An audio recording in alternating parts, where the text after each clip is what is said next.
Telecom unemployment is down. Mobility is hiring. National Instruments is designing 5G right here in Austin, Texas. Details to come on this week's episode of Telecom Careers Insider. But first, a few words from our sponsor, Nexius and Telecom Careers.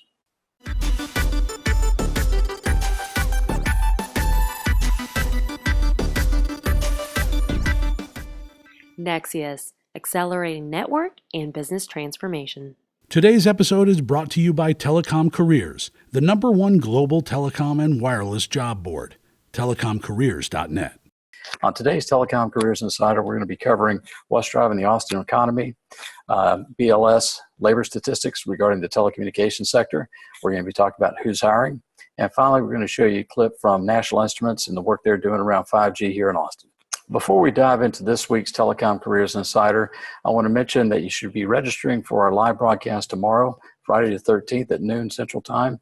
We're going to be hosting the CEO of the Austin Technology Council and the CFO from Home Away. They're going to be talking about the Austin employment growth and some of the challenges that companies have raising later stage capital. Specifically, we're going to be taking a look at a recently released report called the Tech Talent Study, which will show what skills are on the highest demand and how many jobs are going to be required in the tech sector over the years to come.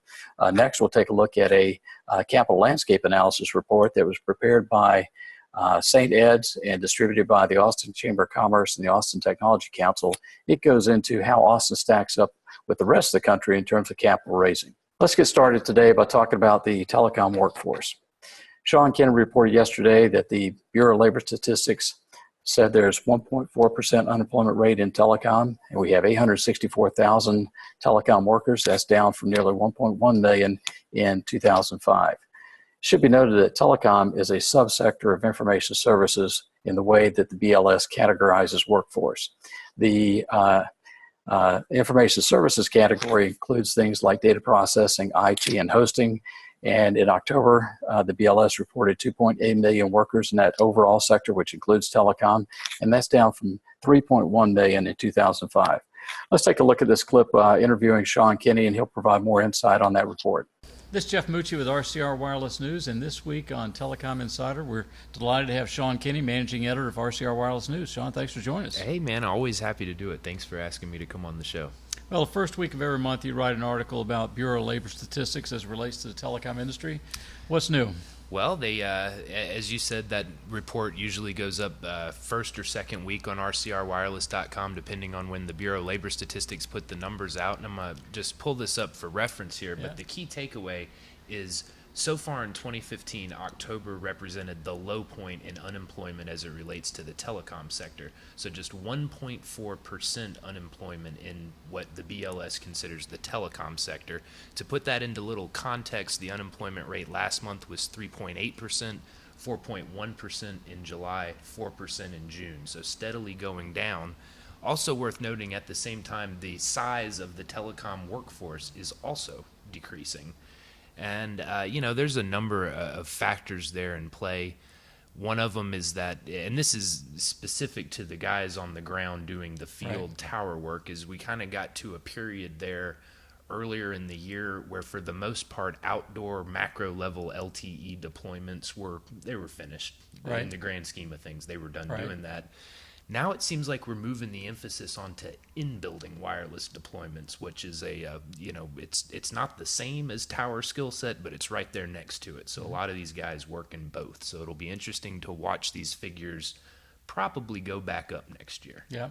And so how much of a delay is there in the reporting of these numbers from reality? And what I'm getting at there is we had a bunch of announcements last week on Verizon, Sprint, and AT&T reductions. Are they shown in these numbers? Yeah, that's a tricky question because there's a lot of moving pieces there. The Sprint, for instance, your example, what's going on with Sprint right now is they're going through a $2.5 billion cost-cutting plan, which is going to have to involve layoffs. They haven't laid anybody off yet, though. We're expecting that any week now. Is that the ambulance that's coming for a Sprint right now? Oh, do you hear that? I do hear that. Okay. That's okay. It's right outside our studio here in East Austin, but continue on. Yeah, so while they haven't laid anybody off yet, they certainly are, because they've very publicly gone through the machinations of degrading the severance package from 2 weeks of severance per year worked to 1 week of your work. Yeah. So they're obviously laying the groundwork for that. So if they, and this is hypothetical, but if they make the layoffs the end of January, we would see that reflected on their financial filings in May, I believe. Yep. And so then you would see it come up on BLS reports in June. Got it. So that's some time away. There's a delay, but yeah, I guess the good thing about BLS reports is the delay is uniform. So Yep. it might not be real time, but it's comparatively accurate if you look at all of it. Got it. We had some other news this week. NAB is trying to push back the repacking of the spectrum because they're citing not enough tower crews. What's your take on that report? Well, you know, so much of what we discuss and cover here at RCR Wireless News as it relates to spectrum comes from the policy and the regulation top down from the FCC. But when we talk about spectrum, it's important to understand that, you know, you'll see us use the phrase in our coverage, so-and-so operator deployed in X spectrum. It's because there is something physical that has to happen there. There is people on the ground involved in making that possible, making each slice of spectrum compatible with what they're Yep. trying to do there. So what's going on here is the FCC is going to refarm a bunch of spectrum and open it up for commercial use for the first time. The NAB is pushing back because the timetable that the FCC has outlined, NAB says we do not have enough qualified field crews that we're aware of that are dispersed correctly geographically to do this in the time you've allotted. So they've asked for an extension to that time, which is, you know, we got into this a little bit on HetNet Happenings, my TV show, Fridays on RCR. You should check that out. But it's sort of this tension that we're seeing in the industry right now, and it becomes really pointed when you look at small cells. The idea is to deploy thousands of these things all over the country, so you need people to do that. Tens of thousands. Tens of thousands. So you need the people that are trained to do that. At the same time, you want to use the cheapest labor you possibly could to get the job done, just because, you know, Sprint cutting $2.5 billion. They got to be mindful of operational expense, particularly when they're talking about 60,000, 70,000 small cells. So this is where automation comes in, virtualization. Right. This is going to be huge for small cells going forward, sort of a self-configuration. Ericsson's radio dot's a great example of it. These units have a barcode on them. Right. Technician puts them up in the field, scans the barcode. That links it back to the OSS, and it goes through a manual configuration. Then you bring someone back after the fact to look at optimization of the system. Point is, though, not incredibly skilled labor is required for the actual small cell deployment. So, but this is a tension, you know. You hear some people talk about, well, we need more highly trained, highly qualified people to do this, where you hear people on the other saying, wait a minute, maybe we invest in the technology and make it so from a technological perspective, you don't need this type of labor at all. So going back to NAB, I think I read there was 1,100 sites that would be affected, of which maybe 430 or 440 really would take priority. Is NAB posturing, or do you think there's a real shortage of actually, they said two things: shortage of labor, and they also said the time frame would cause a shortage of antennas. I mean, is that posturing or is that real? I think it's a little bit of both, probably, because just with anything at that scale, there are logistical complications to it, and particularly this far out, you know, you might be able to make a much better estimation of your timetable once you've started the process, but when you're just planning to start the process, if I was them, I would want to make the case for more time too. Just, you know, why not? Well, before we wrap up today, Jake McLeod, who is working with the PCI Wireless Infrastructure Association on a kind of a workforce plan, he stopped by our studio a couple weeks ago. What'd you guys talk about? Yeah, Jake's a really got deep institutional knowledge of the telecom industry. He's the president over at Graybeards Consulting, and if you stay out on the telecom trade show trail, you'll run into Jake about once a month at least, because he's out there at all the big ones. So Jake's working with PCIA and another few advocacy groups, and what they're trying to do is figure out solutions to some of the problems around small cell, particularly as it relates to scalability. One of those issues that they're working to address is that workforce aspect, which we just discussed. And another one that I think is really interesting is the whole idea of municipal concurrency as far as planning and zoning regulations go. So it's just an inherent conflict in that with small cell deployment, you need to come up with a process that can scale to a national level, but At the same breath, you're talking about dealing with municipalities at a national level. You know, conceivably most cities and most states you're going to have this discussion with at some point. Every one of them is going to have slightly different planning and zoning laws, so you can't just come up with a form process that applies the same way to all of them, Right. which is expensive because it means someone has to go read that and adapt the form document to fit these planning and zoning Sure, requirements. So I think one thing you might see come out of these working groups, and we're expected to see some deliverables May 2016, maybe some model ordinances and maybe some strategies for market outreach. How can we put these model ordinances in front of the right people in cities and towns across the country to make them quit thinking of a small cell the same way they think of a macro cell? Sean, thanks for joining us. Now let's move on over to featured companies and jobs. But first, let's talk a little bit about the National Association of Broadcasters. They reported that we have a tower crew shortage in the United States, and that 39 months is simply not enough time for them to repack spectrum following next year's TV spectrum incentive auction. They went on to say that the bottleneck really comes down to qualifying construction firms, and further that the 39 months the FCC has given them is not enough time to file the appropriate construction permits for roughly 860 towers of the 1,100 towers that will be affected by this repacking. Our featured company this week is Nexius. They have a number of jobs available on Telecom Careers. I invite you to take a look at them. Our featured specific jobs this week is on Mobility. They're hiring aggressively in Chicago. They've got 60 to 70 total jobs, of which about 25 are available in Chicago. So check those jobs out on Telecom Careers. Thank you, everyone, for joining us this week on Telecom Careers Insider.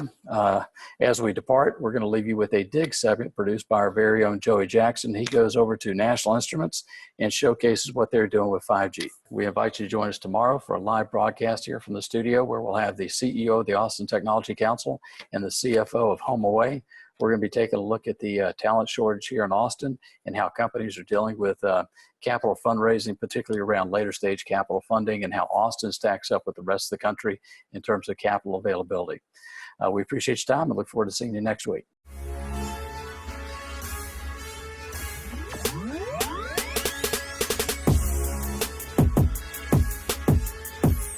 We're in Austin, Texas, and this is the headquarters of National Instruments. This is our main campus where a lot of our R&D facilities and most of our leadership is. Our job is to actually equip engineers and scientists around the world to be able to innovate, discover, and create, the way we look at it, solve the engineering grand challenges. This technology that we're able to build here with a lot of focus on innovation, we actually can span all the way from 8-year-olds, by developing the software for Lego, all the way to the other end of the spectrum and actually solving 5G.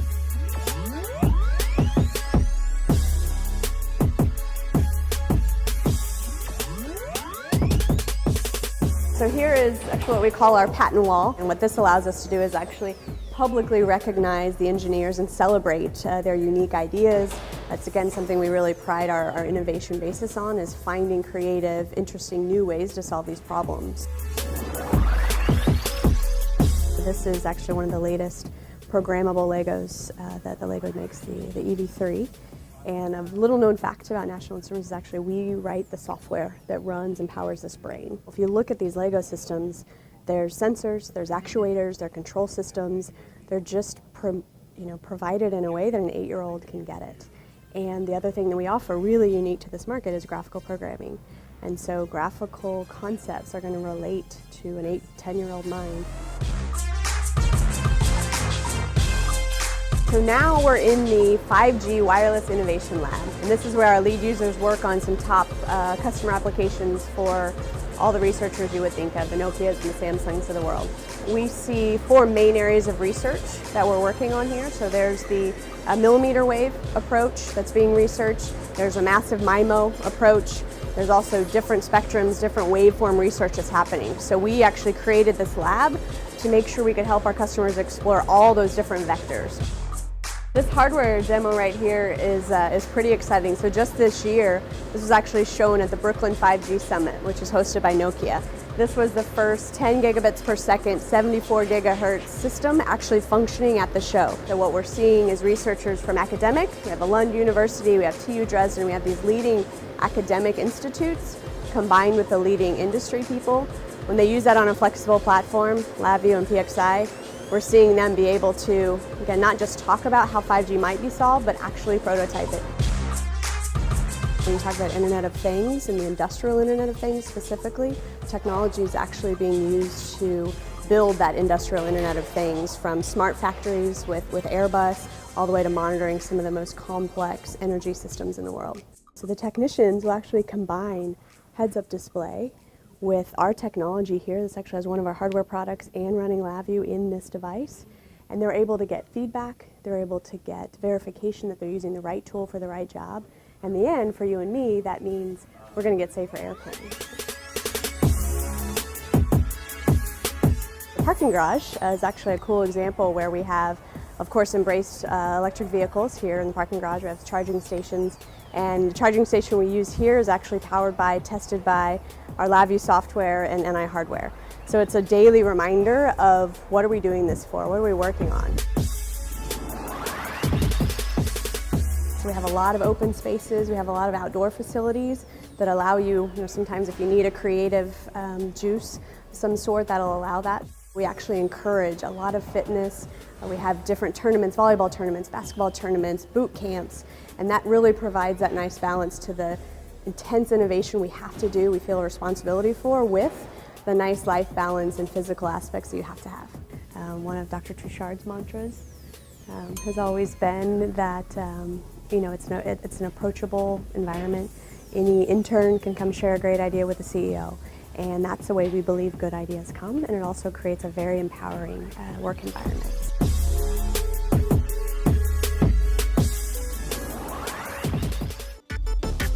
Inside Telecom Careers is a production of RCR TV News. To reach Jeff Mucci or to suggest a show topic for Inside Telecom Careers, you can reach him at jmucci@rcrwireless.com. For all telecom-related news and information, please visit rcrwireless.com. To connect with the industry's top talent, please visit telecomcareers.net.